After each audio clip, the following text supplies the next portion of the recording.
Avokat, mirëmbrëma, kënaqësi që jeni me mua drejt për drejt në ora e fundit. Mirëmbrëma, faleminderit për ftesën. Avokat, nëse Shtetet e Bashkuara të Amerikës kanë ngritur alarmin për rritjen e ekstremizmit të majtë në nivel ndërkombëtar, a duhet që edhe institucionet shqiptare të hetojnë nëse grupet e tilla kanë tentuar të ndikojnë në protestat që po zhvillohen në Tiranë? Po, tani jemi në ditën e 48, domethënë të protestës, edhe gjithkush është në gjendje që ta analizoj edhe të shoh në dritë syrit të vërtetën. Kështu që po të marrim në konsiderat gjithçka ndodhi, kur ndodhi, për çfarë ndodhi, edhe çfarë po prodhon realisht ajo protest aty në shesh, cilat janë sloganet e saj, cilat janë qëndrimet që ajo mban, kush janë folësit aty, dhe nga ana tjetër, kur shikojmë që nisi me një vrull të jashtëzakonshëm dhe tashmë e shkatandisur po koshi një thel, atëre dalin disa konkluzione. Ishte një rufe në qell të pastër. Edhe kur është rufe në qell të pastër, atëre duhen analizuar gjërat që nga erdhi kjo rufe, për çfarë arsye erdhi kjo rufe, kështu kaq papritur. Dhe kur erdhi, në cilin moment erdhi, për hir të vërtetës, erdhi në momentin kur Shqipëria kishte bërë edhe ka bërë realisht hapa të rëndësishme përpara, sepse i hapi të gjithë kapitujt për të hyrë në Bashkimin Evropian dhe në një kohë rekord gjithë udhëheqja e Bashkimit Evropian, udhëheqësit kryesor të saj, por edhe forumet e rëndësishme deri dhe Parlamenti Evropian, pra Këshilli i Evropës e tjera, patën edhe kanë në mënyrë të vazhdueshme vlerësime tepër pozitive për Shqipërinë, për arritjet e saj, për sukseset e saj, për reformat që ka bërë, edhe ato reforma janë të gjitha të dukshme, edhe ne kemi parasysh që si thuajse e gjithë bota, erdhi në Shqipëri duke e përshëndetur stabilitetin jo vetëm të vendit ton, edhe progresin e vendit ton, por dhe që reflektonte stabilitet edhe në vendet e tjera të Ballkanit Perëndimor dhe u bë një lider udhëheqës për gjithë këto vende. E pikërisht në këtë situatë shpërthen kjo protestë, dhe kjo protestë është diametralisht e kundërt me gjitha këto suksese. Çka do të thotë? Kjo dashur pa dashur bjerë të keqe, edhe kjo bëhet thjesht dhe vetëm që të krijojë një destabilitet të Shqipërisë, të krijojë në Shqipëri një 1997 tjetër, me qëllim që të rrëzojë shtetin, edhe ta lëri Shqipërinë pa qeveri, ta lëri Shqipërinë pa negociator serioz për të futur në Bashkimin Evropian e të tjera. Ndjes si ju ndërpres avokat, Shtetet e Bashkuara të Amerikës e kanë ngritur këtë alarm, pra rritjen e ekstremizmit të majtë në nivel ndërkombëtar, ku rrezikon Europa, por edhe Shqipëria. Por nëse provohet se individ apo grupe me lidhje me organizata ekstremiste kanë nxitur apo financuar akte të dhunshme në protestë, cilat janë veprat penale që ngrihen sipas legjislacionit shqiptar? Problemi është që ne në Kodin Penal të Republikës së Shqipërisë i kemi me kapitull veprat penale nga më të rëndat, sidomos ato që bën kundër shtetit, edhe kundër rendit kushtetues. Këto janë vepra të rënda. Problemi është që këto duhen hetuar dhe nuk duhen lejuar elementet që kërkojnë përmbysjen e rendit kushtetues në Republikën e Shqipërisë, që kërkojnë vrasjen e shtetit ligjor. Ju thoni që duhen hetuar, por a duhet të hetohen në mendimin tuaj kontaktet dhe komunikimet e organizatorëve të protestave nëse ekzistojnë indicje të bazuara, le të themi, për ndërhyrje ose financime nga aktor të huaj? Po pikërisht këtë po them. Pra në një situatë të tillë them, nuk duhet të kamuflohet një protestë qytetare dhe ajo brenda të fshej element të tjerë subversiv, të fshej element të një revolucioni në thonjza për të përmbysur me mjete jo demokratike, por me dhunë institucionet e shtetit, legitimet shtetit. Dhe faktikisht, këto element në protest kanë dalë hapur, sepse aty thuhet revolucion. Aty në protest thuhet që kërkojmë një qeveri teknike dhe këtë qeveri teknike ta zgjedhin këta protestues që janë këtu nëpërmjet një komiteti që do zgjedhin këta. Çka do të thotë? Që rendin kushtetues këta duan ta rrëzojnë, Kushtetut të Republikës Shqipërisë këta duan ta përmbysin. Mirë po, ky është krim i rënd, është krim, domethënë që edhe dënimet i ka shumë të ashpra. Dhe në këtë aspekt, problemi është, po kjo shkon deri në burgim të përjetshëm. Problemi është që të hetohet këto. Kjo duhet hetuar. Në çfarë aspekt duhet hetuar? Po duhet hetuar dhe nuk duhet lënë.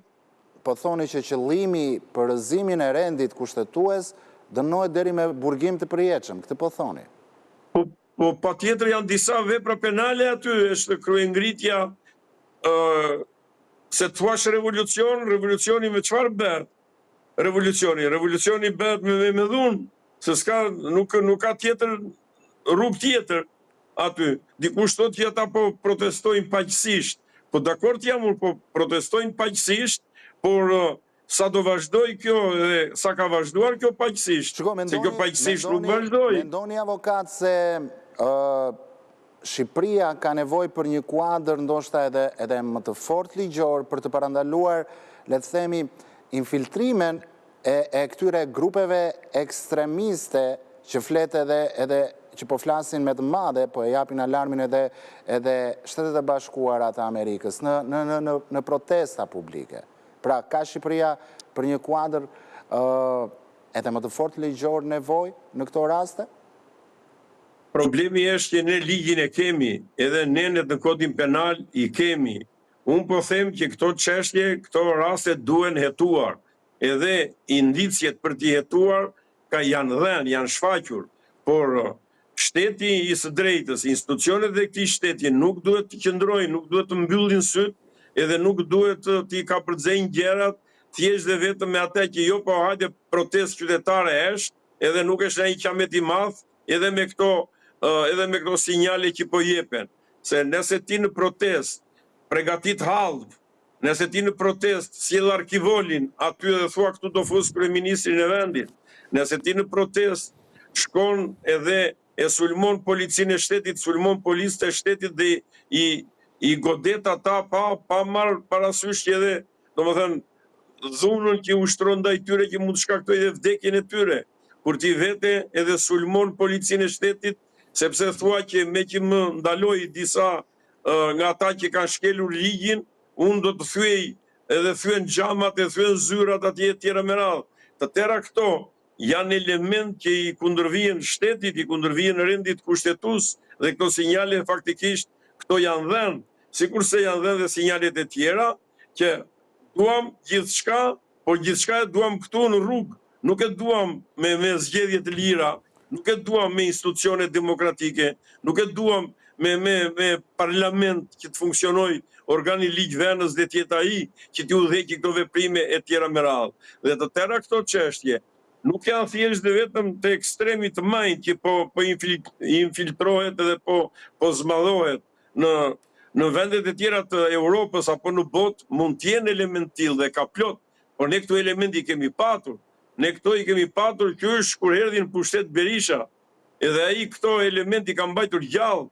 Ish pikërisht ai që këtë situatë që siç po agravon sot, ai e bëri në 97 një gjë të tillë. Na i rrëzoi gjithë institucionet e shtetit dhe e çoi Shqipërinë që të coptohej, që ta merrin fqinjët tanë, edhe ata arritin që të fusin hundët në jugun e Shqipërisë, ktejna Serbia u mobilizuan e tjera me radhë në 97-ën. dhe Berisha i ka futur hundët thellë tani edhe në këtë protestë. Ju shikoni kush janë aty në atë protestë. Nuk janë me qytetarët në atë protestë. Aty janë gjithë militantët, gjithë Hamasi i Sali Berishës. Pikërisht ata njerëz që duan ta mbrojnë Berishën nga krimet e rënda të shëmtuara që ka kryer. Se po të ishte kjo protestë qytetare, atëherë kjo protestë qytetare nuk ngrihet kundër progresit, nuk ngrihet kundër hyrjes së Shqipërisë në Bashkimin Evropian, nuk ngrihet kundër turizmit edhe që ta pengoj edhe ta sfumoj kaq rënd siç po bën tani në kulmin e sezonit turistik. Nuk ngrihet kundër biznesmenëve të vendit që i sulmon në një mënyrë të tillë sa edhe u heq edhe ato vlerësimet pozitive që u jep gjithë bota, u heq atyre thjesht dhe vetëm që të sabotohet ekonomia e këtij vendi. Pra këto janë element të hapur kundër shtetit, të hapur kundër ekonomisë së vendit e të tjera. Dhe këto duken, domethënë, në dritë të diellit. Dhe në këtë aspekt ne duhet jemi tepër syçelët kur them ne, institucionet e shtetit, shërbimi informativ shtetëror, policia e shtetit, ata duhet patjetër duhet fillojnë çështje penale dhe të hetojnë, por na i marrin udhëzimet. Në fundit, nga subvencionohen, nuk e shkollaj që ti të bësh një protestë kaq të organizuar, me kaq shumë njerëz që të vjesh në gjitha anët, me flamulje, me kapele, me qylafra, me banderola e tjera, janë shpenzime, janë lek. Kush jep lek? Shiko, avokat, Kush na dolin këto lek?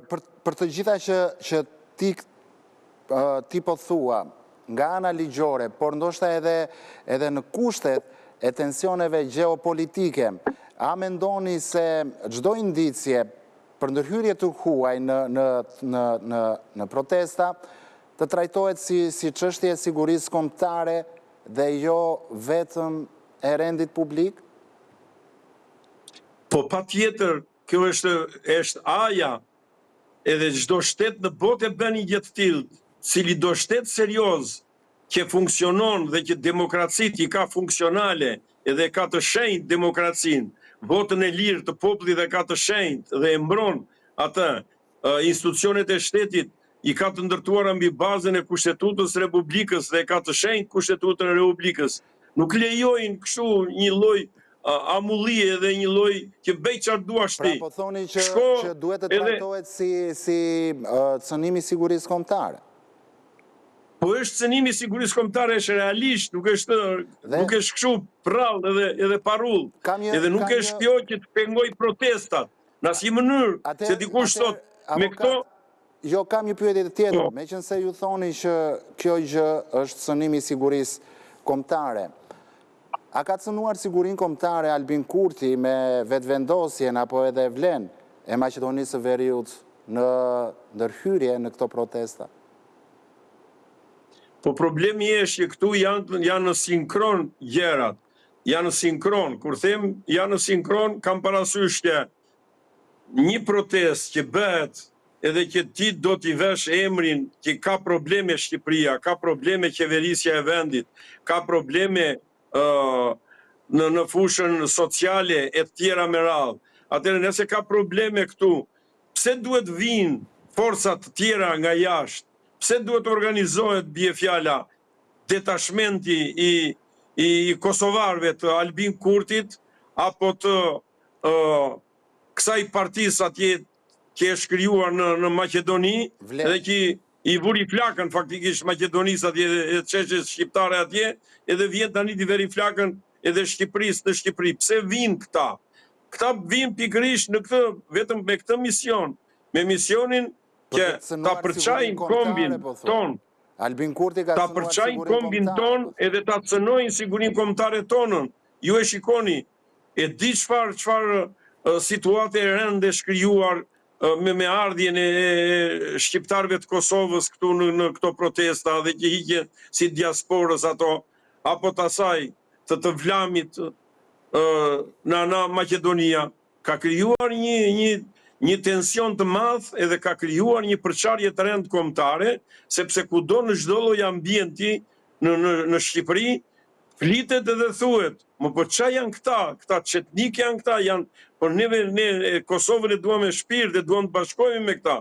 Po si mund të bashkohemi me këta që të vinë edhe na bën flakën këtu? Çfarë duan këta në Shqipëri? Që vinë, edhe ka krijuar një përçarje të rëndë kombëtare, po kjo është e cënon sigurinë kombëtare shqiptare. Kjo çon ujë vetëm në burimin e Serbisë edhe të atyre grekofilëve që duan Vorjo e Pirin, nuk çon kjo ujë në të mirë të Shqipërisë. Aq më shumë që pikërisht këta njerëz në rast se vinë për të shpëtuar këta dhe duan me të vërtet që të shpëtojnë Shqipërinë, Shqipëria shpëtohet nga krimi, shpëtohet nga korrupsioni i lartë që ka ndodhur në këtë vend, shpëtohet nga ata që e kanë rrëzuar disa herë shtetin shqiptar dhe që janë proceset e hapura atje në SPAK, edhe për 21 janarin, edhe për vjedhjen e Floririt Krabës, edhe për vrasjet e Torpojës 200 e ca djem, edhe për gërdetin që u beka sapan e tjera me radhë. Më fal. Se nuk vjen këta tani, këta protestus, që e duan me shpirt Shqipërinë dhe që janë të bindur që po su godit ky krim i rënd, domethënë që ka ndodhur në këtë vend, që është rrëzuar disa herë shteti dhe që janë vrarë mbi 10.000 vetë në Shqipëri dhe që është krijuar ajo precedenti i rrezikshëm që në këtë vend mund të bësh çfarë duash. Vret e pret, gjakose tjera edhe nuk gjen gjë. Pse s'vjen tek SPAK-u? Pse s'vjen SPAK të protestojnë pikërisht për këto çështje? Edhe të thonë atje në SPAK. Nxirrni 21 janarin çojeni në gjyq. Nxirrni Gërdecin çojeni në gjyq. Nxirrni aferat korruptive që janë bërë për privatizimin e naftës, e të Alpetrolit, të Armos e tjera me radhë, edhe të pasurive të Shqipërisë që shkuan në xhepat e armiqve të Shqipërisë edhe fryn xhepat e tyre këta ish drejtues të asaj kohe. Pse nuk i nxirrin gjyq, pse si çoni në gjyq ju SPAK-u? Për këto duhet protestuar faktikisht, nëse do Shqipërinë. Pse opozita apo Berisha po fokusohet te protesta, ndërkohë që brenda Partisë Demokratike vazhdojnë debatet për legitimitetin e zgjedhjeve dhe mungesën e ripërtëritjes. Dhe nga ana tjetër, avokat, dua t'ju bëj një pyetje të drejtë për drejtë. Apo përgatit Sali Berisha terrenin që në krye të Partisë Demokratike të vijë Argita Maltezi apo Shkëlzen Berisha? Po fundi aty do vej, sepse ai duhet leri patjetër pasardhës. Edhe ai gjitha llojt e përpjekjeve që bëri, edhe rikthimin në Partinë Demokratike me të ashtu quajtur foltore e të tjera, të tëra këto i bëri për të mbrojtur veten e vet dhe familjen e vet nga krimet e rënda që ka bërë në këtë vend, nga aferat e rënda korruptive, edhe nga gjaku që ka derdhur edhe që është deri në grypme me gjak shqiptari. Përjedhoi ai të tëra përpjekjet bën që të mbahet fort edhe të jetë në krye të opozitës dhe kur të mos jetë vet të ketë pasardhës të tyre. Po shikoj tani kë mban ai më afër atje dhe kë ka më besnikun në Partinë Demokratike. Flamur Nokën. Po kush është Flamur Noka? Ky është domethënë atje që mundet të ishte me të vërtet një sekretar i përgjithshëm për një parti demokratike që nesër mund të bëjë dhe rotacionin e tjera. Nuk ka pak intelektual ka ajo parti, po ka patur edhe sekretar të tjerë përgjithshëm ajo. Kam parasysh Ridvan Boden, krahasohe me Flamur Nokën. Kam parasysh Gens Pollon, krahasohe bie fjala me Flamur Nokën. Apo të tjerët me radhë që i ka fshirë në Partia Demokratike. Po pse mban pikërisht ta njerëz Saliu? I mban sepse ai do ta çojë misionin serb deri në fund në Shqipëri. Është, domethënë, i përbetuar ai për Serbinë, është pjell e Beogradit, edhe gjenetikisht, edhe duke qenë i tillë, atij duhet Flamur Noka. I duhet Flamur Noka se është i të njëjtës rrenjë si ai, edhe Flamur Noka të njëjtin gjë bëri. U rekrutua atje në Prizren, nipi i generalit të UDB-s, edhe që doli pension si general me grad generali në UDB-n serbe, pra Flamur Noka, dhe ati duen këta element duan, edhe këta zgjetej sekretar të përgjithshëm. Përjedhoi, nuk do jetë vetë nesër, do ta bëjmë mbretëria, i do t'ja japi edhe Shkelzen, se de facto Partinë Demokratike në duar sot, Shkelzeni e ka në dorë, ai e komandon. Ai subvencionon, ai po e mban gjallë dhe këtë protest aty në shesh, ai mban gjallë të gjithë ato bashkë me gjitha gronë shehaj, që i vërsullen elementve pozitiv kur vjen puna që nuk qojnë ujë në mullirin antikombëtar, anti-shqiptar dhe sabotator të ekonomisë vendit e tjera të Sali Berishës, i vërsullin me këto rrjetet sociale në 90.000 vetë duke fyere, duke përdorur një gjuhë që e kanë bërë Shqipërinë, domethënë një që të them unë, domethënë të pajetueshme në këtë drejtim për klimin që kanë krijuar. Kam edhe një pyetje të fundit për ju, meqense përmendët Agron Shehaj. Çfarë ju thot nga ana ligjore rasti i një politikani pikërisht si Agron Shehaj, i cili ka deklaruar se ka shitur një vil në Itali 251 metra katror në shifrën e 15 milion eurove? Po para pak ditësh, 2 ditë s'kan kaluar që unë në studion tuaj e thash të gjë dhe ju nuk e besuat atë ditë. Por ja që ishte e vërtet. Kështu që është një fakt që mberen me pastrim të parave të pista. Edhe si rjedhoj, prandaj dhe ai e ke atje në shesh, e ke fuqishëm atje në shesh Agronin, e ke të fuqishëm e gjithë punojnësit e vetë, atje me koll centrin që i ka hedhur në sulm kundër Shqipërisë edhe kundër integrimit të Shqipërisë në Bashkimin Evropian. Rjedhoj, shikohet tani u dalin lakrat se 250 metër katror, 15 milion euro është një katastrofë, edhe kjo Spaku du i shtrënditur për këtë gjë dhe sot duhet kishë rezultatet e hetimit, po jo shikoni si ecën Spaku. Nuk e bën gjumi rehat, nuk lëviz, nuk s'para lëviz. Aq më shumë kur shikon që ky i njëjti person, kur ka bërë deklarimin e pasurive një vit më parë, në vitin 2025, ka thënë që kam 4.000 metrë katror truall ndërtime të tjera, të cilat kanë vlerën e 8 milion eurove. Tani thot 250 metro i shita me 15 milion euro, prandaj dhe kam të gjendje kaq të mirë financiare. Kjo është një tallje e hapur me shtetin, me ligjet e tij, me institucionet e shtetit dhe institucionet e shtetit, posaçërisht organi akuzës në këtë rast, klajnë gjumë. Avokat, faleminderit, ishte kënaqësi që ishit me mua këtë mbrëmje drejt për drejt në ora e fundit.